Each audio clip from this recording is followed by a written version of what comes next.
Taifa la Venezuela linatizamia kuwa na mtakatifu wake wa kwanza mwanamke kufuatia kibali kutoka kwa kiongozi wa kanisa Katoliki duniani Papa Francis. Hapo jana alifungua njia ya kutangazwa kwa mtakatifu kwa mwenye heri Maria Carmen kwa kuidhinisha amri ya kutambua muujiza uliohusishwa na yeye ambaye alikuwa ni mwanzilishi wa kusanyiko la wajakazi wa Yesu. Hata hivyo mpaka sasa tarehe ya kutawazwa kwake bado haijawekwa wazi. Maria Carmen alizaliwa Agosti 11 mwaka 1903 katika mji mkuu wa Venezuela Caracas na kufa Mei 9 mwaka 1977.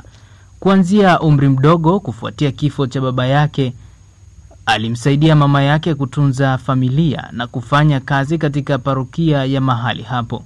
Baadaye alijiunga na kutaniko la watu wanaoabudu kutoka Ufaransa huko Venezuela mwaka 1927 na mwaka 1961 akiungwa mkono na viongozi wa kanisa la Kikatoliki alianzisha kutaniko linalojitawala.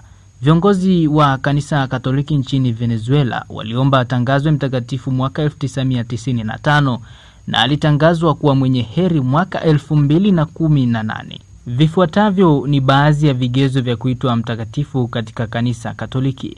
Maisha bora ya Kikristo. Awe na maisha ya utakatifu, imara na kufuata maadili ya Kikristo kwa uaminifu. Kifo cha mashahidi kwa watakatifu wengine. Awaye ametekwa nyara kwa ajili ya imani kwa watakatifu wa aina hii. Muujiza kwa watu wema. Kuwa mwenye heri, benefication, lazima ithibitike kwamba mtuhumiwa ametenda muujiza mmoja baada ya kufa.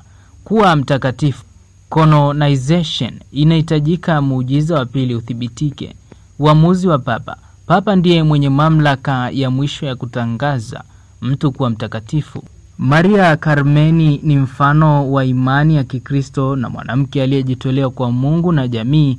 Kutangazwa kwake kuwa mtakatifu kutakuwa na matokeo makubwa kwa wa Venezuela na kanisa la kimataifa, pamoja na kumfanya awe kivutio cha hali ya juu kwa waumini.